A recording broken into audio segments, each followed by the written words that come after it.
Hey there, People Stack people. The topic of the week is failing to get the promotion, watching someone else get promoted ahead of you. And on the last episode, I talked about how much that can hurt and described the first step that's absolutely important in order for you to get recognized. And that is to decide that you are ready to get recognized, to decide that there is no shame, there is no guilt involved in getting recognized. It's got to start there. But then the question becomes, what's next? And also what I want to talk about today is the curse of under recognition. Because I know some of you are listening to this and you're feeling really, really stuck. Like it's not just that sometimes you're not recognized. Sometimes you don't get the promotion and the great job for the wins. It's like over and over and over again. And it can almost feel like a curse. It can almost feel like this cycle that you can't get out of, that time after time after time again, month after month, year after year, you're not the one who gets the award. You're not the one who gets the promotion. You're not the one who gets the raise. And even in smaller ways too, you're not the one who gets the, hey, great job. You're not the one who gets the shout out at the company meetings when you know that you played a pivotal role in a central project. You're not the one that the senior leaders look to when they think of the best of the best and the in crowd and who are my real team players, who are my A players. And you don't feel like you're one of them. You feel like you're in the out crowd as opposed to the in crowd. Even though you know you're an A player and you've been adding value and doing everything that you can, on a day-to-day basis, it's like it can feel almost like living in this alternate reality because you know that what you're doing is great stuff and that you're making impact. And because there's little bits of, yeah, great job. Oh, that's awesome, right? But it's not enough and it's not in meaningful ways. And so it can feel like this, you're doing well, but it's like there's this alternate universe of, hang on a second, like, why am I not getting the shout outs during the company meetings? Why is the CEO or the CTO or even the VP or other higher ups coming to me with questions on how to move this project forward? I've been the project lead, but yet they're asking other people, right? Why do other people continually take credit for this win when it was me? Why are other people taking credit for the things that I did? And so it can show up in so many different ways, and it's like this curse. It can feel like you might start asking yourself questions like, what's the secret ritual? What are the magic words? Who do I have to kiss up to? What chant do I need to chant in order to finally be a part of that in crowd, be a part of that seat, of that table, at the seat at the table? What do I need to do? And it can be extremely frustrating. And the thing is, if you stay there, then it just becomes this self-fulfilling prophecy, and it becomes part of your identity of, I'm just someone who doesn't get recognized. I'm never going to get recognized. And you may know people like that. And it's sad in a way where people almost become kind of like martyrs, where it's like they take pride in being in kind of having that such of a negative outlook, right? That it's kind of like, I'm never going to get recognized and that's who I am. And I'm always going to be the underdog, right? And if that's the kind of stuff that you say to yourself internally, and that's what you believe and that's what you feel, then that's what's going to happen in life. That, like, people don't think, the senior leaders, your boss, other people aren't going to think and know that being recognized is actually important to you. They may think that you're good, that it's fine. Okay, fine, you know? And at the end of the day, like, think about it from the other perspective, which is the people who are giving the rewards away. You know, and you can probably relate to this too, is like when you think about who you give the rewards to on your team, who do you advocate for that promotion to go from engineer to senior engineer? You know, like, we don't give those things out lightly. Like, we want to make sure that the reward is an actual reward and that it's well earned. And when there's scarce resources, even when there's not, but especially when there's scarce resources, like only a certain pool of money that there is to split up for raises, for example, we're going to think hard about how to split that up. And are you going to give it to the person who's, maybe a top performer, but it's like, oh, I'm never recognized. And it's, oh man, it's okay. And that's just the way that it is. And I don't want to self-promote, screw self-promotion. It's not good anyway. It's just, I'm good how I am. It doesn't matter, whatever, just kind of nonchalant and kind of having a bit of an attitude about whether or not they feel that they deserve to get recognized. Obviously, that's not someone who feels that they deserve to get recognized. That person versus someone who may not be as top of a performer, but definitely has the potential. And the way that person talks, think about, like, if somebody on your team were to do this, right? Is that, yeah, this is so great. And we've scored so many wins together and I'm so proud of it. And I'm so grateful that I've been given the tools and the skills to be able to make this kind of an impact, right? Like, who are you going to give it to? The one who's probably not going to know what to do with it and may not even appreciate it? Or are you going to give it to the one who maybe is a little bit lower in performer, but will absolutely appreciate it and is not scared and is not shy about talking about the gratitude and the sense of accomplishment that they have for winning? So it's really something to think about. Look at it from that other perspective, that if you're not self-promoting, if you're not evangelizing your excellence, then what message are you sending to senior leaders, to your boss, about whether or not you want that promotion, whether or not you want to get recognized in that way? Especially when we're talking about something like a promotion, not everybody wants one. A lot of people are happy to stay, and this is great, right? And there's no right or wrong here, but like 100%, there are people who are just happy to stay where they are, and they will continue to make an impact. Think of engineers, right? Or think of the individual contributors on your team, right? There may be an engineer who's happy to continue to stay an engineer, or a senior engineer who's happy to continue to stay a senior engineer, doesn't want any more promotions. That senior engineer role and title and amount of impact is just perfect for her. And she shines and she does that. She doesn't want the promotion. So that's also like an important piece to understand, is that, like, you're not going to give something to someone or even offer someone or even say, well, this is a possibility to someone who you don't think wants it. So if you're not telling people, like your boss, who's one of your main advocates in getting a promotion, that you want one, that's part of the reason why you haven't gotten one yet.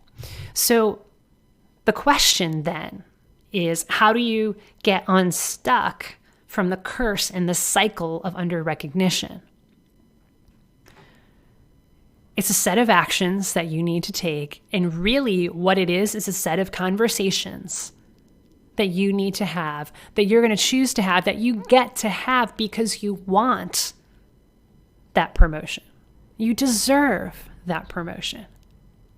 So it's about, number one, starting the conversation and letting your boss or whoever the major decision maker here might be, and letting that person know that you were upset, you were surprised, however you felt that this other person got the promotion and you didn't. Bring the data, not the drama. Everybody always says, I don't want to get emotional about it. I don't want to tell my boss that I'm upset. I don't want to tell my boss that, that I'm getting emotional about it. You can describing how you feel and being human is not getting too emotional. That's what leaders do. We're human. We're not robots, right? Leaders are authentic. Leaders tell the truth. Leaders share how they feel and how to make it better. So if you're upset, if you're frustrated, if you're surprised, if you're upset with yourself about not getting that promotion, you got to talk to your boss about it. And I'm not talking about therapy session. I'm just saying, hey, I was surprised. I want to make a meeting with him or her and tell her, you know what? Honestly, I was surprised that Rick got that promotion and I didn't. Can we talk about that? Sure, great.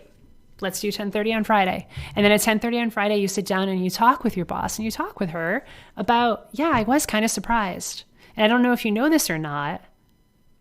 That's a promotion that I really would have loved and feel that I deserved. And that may be news to your boss. If it's not, that's step one, right? And then you share about how that's something that you want. You want to be able to create more of an impact at your organization.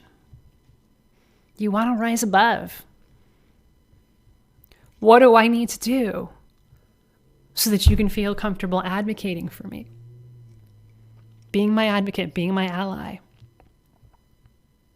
when the next promotion comes up. Can you help me do that? And then it's about continuing the conversations. And then it becomes a conversation about performance and expectations, which a lot of people also uncomfortable to talk about because you're going to need to really listen and really hear and really apply that feedback. Most people don't ever want to hear it.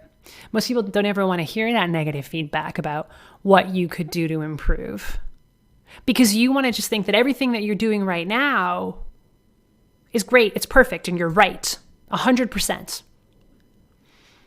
But you didn't get the promotion. There is some reason why, other than you didn't tell anybody, right? That could be a big part of the reason, but it's also performance-based as well. It's even more than performance-based, it's perception-based. There is the perception that you don't deserve it. So find out why. Find out why your boss thinks you don't deserve that promotion or that you don't want that promotion. You got to ask the hard questions if you want to be able to level up as a leader, because that's what leaders do. This is the perfect chance to test it out. So that's really the set of actions is you got to have the conversations and you got to follow up with the conversations. Not just by having more conversations, but by actually showing that you're taking that feedback and you're applying it. If your boss says that, yeah, great question. I would love to say, you know what I want? I will absolutely be your advocate because there's going to be another promotion opening up and I will absolutely be your advocate for you. But the thing that I need to see from you is I need to see you as be more visible around, be more visible in the organization. I want you to be more visible. I want you to be really communicating what we're doing as a department here. I want to see that more from you. Okay, great, boss. And you ask any follow-up questions that you need to in terms of what does that mean, and can you give me an example? And guess what? You go and do it, and you be more visible. You give lunch and learn talks. You volunteer to speak during more meetings. You're just there and out and about more often, whether it's in person, if you're at a physical office, or maybe it's in the Slack community and you're offering help more often. Whatever it is that you need to do, you do it. You show them, because guess what? That's what leaders do. Leaders are visible, and leaders visibly communicate wins. Just as an example. So that's the set of actions that you need to take. I mean, here's the thing. I gave these examples, right? And I can come up with a bunch of examples based on my years of experience with this, helping hundreds of clients. But at the end of the day, you're in a very specific context. You work for an organization with this team and this structure and this boss with these sets of challenges. And you have, as an individual, you have a personality. You have a behavioral style. You have a set of beliefs. You have a past. You have a set of skills. And when you take all of those variables, then really what's needed is not just some cookie cutter solution that's going to work for everybody, but what you need is a custom tailored solution. You need a bespoke solution to getting that promotion. What I'm giving you here is high level strategy so that you could start to implement it right away, so that you don't have to wait. Have the conversations, ask your boss about it, decide that you want to get promoted. That's high level, get started, do it right away. But if you really want to get that promotion, you're going to need a custom tailored plan. You're going to need that bespoke solution for you so that you can get through the whole process, from declaring that you want that promotion to signing whatever needs to get signed and shaking whoever's hand you're going to shake, and seeing that money in your bank account, and actually having that title and changing your title on your LinkedIn profile. There's a lot of steps in between. Don't think that you can do it on your own. Because if you could do it on your own, you would have already, and you wouldn't be listening right now. So that's why it's time for you to book a call with us, thepeoplestack.com/book. We'll get really clear on what's been going on in your career. Is there a promotion that's coming up that you want to position yourself for? Is there a promotion that you missed out on recently and saw somebody else get it and you don't ever want to see that happen again? Or maybe you're on the job market, which is a very similar kind of a situation, right? Except instead of internal conversations, we're talking about external conversations and landing a job externally. It's the same stuff. We'll get really clear about what's going on in your career right now, what's working, what's not working. And we're also going to get really, really clear on where you want to go, what your goals are. And if we're confident that we can help you to fix all of that, we're going to tell you, we're going to show you how. If we're not, we're still going to make sure that you have a step-by-step plan and all of the strategies and all of the research that you're going to need, at least to keep moving forward. So either way, however the call ends up, you're going to get so much clarity, and it's going to be the most valuable conversation that you've ever had about your tech career. thepeoplestack.com/book. Do not delay. There is not a reason to delay. We are here to help. Number one, that is our goal. We're here to help. We're here to get to the truth. We're here to give you a step-by-step plan to upgrade your technical career. If that's what you want, it's time to book a call. thepeoplestack.com/book. So if you're sick and tired of watching other people who are less experienced and have less skills than you get promotions, if you're sick and tired of being stuck with the curse of under recognition, it's time to take action and get the help that you need. and make sure that you're having the conversations that you need to in order to move forward in your career, because it's not going to happen without them. And we want to see you upgrade your careers. We want to see you having those conversations that you're afraid to have, that you don't know how to have. That's what we're here to help with. So that's it for the day, folks. Talk to you again next week. That's a wrap.